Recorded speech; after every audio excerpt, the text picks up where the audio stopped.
Hello বন্ধুরা, কেমন আছে তোমরা সবাই? আশা করি তোমরা সবাই অনেক ভালো আছো। আবারও নতুন একটা ভ্লগ নিয়ে তোমাদের সামনে আমরা হাজির হয়ে গেলাম। আরজবি ফ্যামিলিতে অনেক অনেক ওয়েলকাম তোমাদেরকে জানিয়ে আজকের ভ্লগটা শুরু করে দিলাম। কেমন আছো তোমরা অবশ্যই কিন্তু জানিও।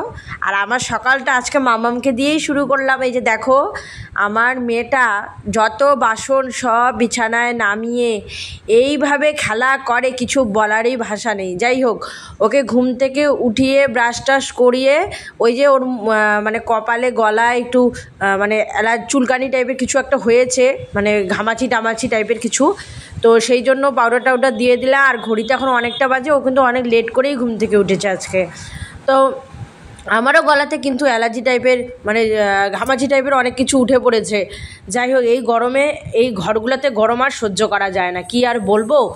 আর এইদিকে দেখো, মামাম আজকে হিসু করে মানে তোষক কাঁথা সমস্ত ভিজিয়ে দিয়েছে। তো ওই যে কাঁথাটা হচ্ছে ধুয়ে মেলে দিয়েছি সকাল সকাল, কারণ সারাদিন রোদ পড়লে শুকিয়ে যাবে কাঁথাটা। আর এমনি আর কাঁথা তোষক ওগুলো সব রোদে দেবো। যে দেখো, ওই দিককার কাঁথাগুলো নিয়ে এসে তারপরে তোষকটা দেবো। আর দেখো কত কাপড় চোপড় ধোয়া হয়েছে। ইদানিং দেখি কাপড় চোপড় বেড়েই যাচ্ছে। এই যে দেখো, বেডশিট টেডশিট সব ধুয়ে দিয়েছি। আর মামামটা না এখন বড় হচ্ছে, একবার দুবার হিসু করলে প্রচণ্ড পরিমাণে গরম করে, মানে প্রচণ্ড পরিমাণে গন্ধ করে, যার জন্য থাকতে পারি না। তাই আর কি ধুয়ে দিই। একটু কষ্ট হয় ঠিকই আমার, কিন্তু আমি তাও ধুয়ে দিই। আমার না অত ভালো লাগে না ওরকম করে নোংরাভাবে থাকতে। তোমাদের দাদা তো তার জন্য আমাকে প্রচুর পরিমাণে বকাবকিও করে। এদিকে কিন্তু দুপুরে রান্নাও আমার প্রায় শেষের দিকে। একটু বেগুন ভাজা করে নিচ্ছি তোমাদের দাদার জন্য। আর হচ্ছে সাথে কি হবে বলো তো, মানে গতকাল ইলিশ মাছ নিয়ে এসেছিলো, তো ইলিশ মাছটা হচ্ছে আলু বেগুন দিয়ে একটু সর্ষে দিয়ে হালকা করে মাখো মাখো করে রান্না করেছি। আর তোমাদের দাদার জন্য একটু বেগুন ভাজা, আমার জন্য রয়েছে করলা ভাজা। তারপরে আবার মাছের মাথাটাকে মানে মাছের মাথা দুটো রেখে দিয়েছি ভাজা, ওই দুটোও খাবো। আর ওই যে তোমার একটু দেখো, একটু কুমড়োর তরকারিও রয়েছে। তো আজকে একদম সিম্পল রান্না করেছি, খুব একটা মানে কি বলবো বড় সড়ো তরকারি না, একদম সিম্পল। তো রান্নাটা আমি কমপ্লিট করে নিচ্ছি। আর ওদিকে দেখো আমার মেয়েকে কীভাবে খেলা করছে। ওই যে দেখো, গ্লাস পত্র বাটি বুটি সব লাগে। সারাটা দিন ঘরের মধ্যে এত বাসনপত্রের আওয়াজ বেরোয়, কিছু বলারই ভাষা নেই। দেখো, হয়তো 2-3 বছরেরও বেশি হবে, প্রতি বছর এক জোড়া করে চুড়ি নেই, মানে এক ডজন করে চুড়ি নিয়ে এনে রেখেছি। আর কতগুলো তো ভেঙে যায়, আর বাকিগুলো রেখে দিয়েছি। এগুলো বের করে এখনই জাস্ট বের করলাম। আর এগুলো তো আমার পড়াই ছিল এ বছরের। তো দেখো কতগুলো চুড়ি হয়েছে।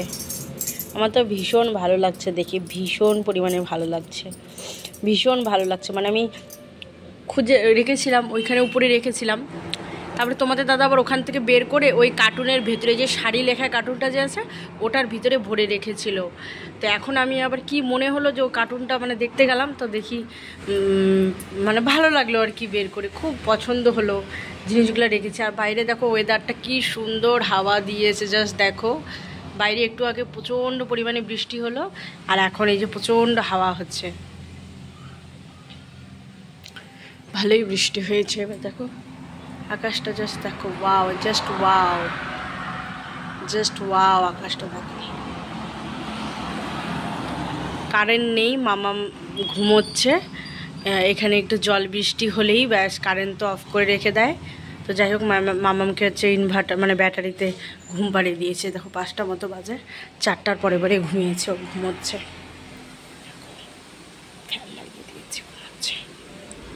আর আমি এই সব চুড়িগুলো বের করে দেখছিলাম আর কি, ভীষণ ভালো লাগছে। দেখি কতগুলো পরবো। তোমার দাদা আর আমার আবার আগের থেকেই অভ্যেস, যে কোনো জিনিস ছোট হোক বড় হোক, যদি নষ্ট হয়ে যায় বা খারাপও হয়ে যায় তাও সেটাকে যত্নে রেখে দেই, যদি ভবিষ্যতে কোনো দিন কোনো কাজে আসে। আজকে আবার কি মনে হলো, চুড়িগুলো তো পেলাম, সবগুলো চুড়ি পরেছি জানো। পরে সারা দিন থাকলাম, রাত্রেও থেকেছি, কিন্তু ঘুমানোর আগে না এত আওয়াজে আর ভালো লাগে না, তখন আবার খুলে রেখে দিয়েছি। ওই 4টা করে চুড়ি পরে রেখেছি। আবার হয়তো কখন মন যাবে আবার হয়তো সব চুড়ি পরে নেব।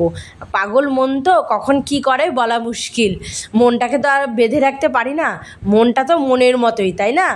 তো তোমাদের দাদাকে রাতে এসে বলেছিলাম, দেখো আমি সব চুড়ি বের করে পরে নিয়েছি। তোমাদের দাদা বলে কি, তুমি তো বেশি চুড়ি পরতেই পারো না, তোমার নাকি একটু আওয়াজ লাগে, তাহলেই তুমি খুলে রেখে দাও।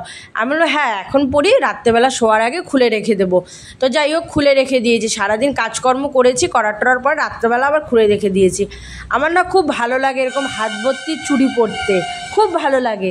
কিন্তু কি বলো তো, ওই যে এখন মামামটা ছোট না, একটু আওয়াজেই উঠে পড়ে, তার জন্য আর কি পড়ি না আর কি। তো যাই হোক দুপুরটা তো এইভাবেই কেটে গেল।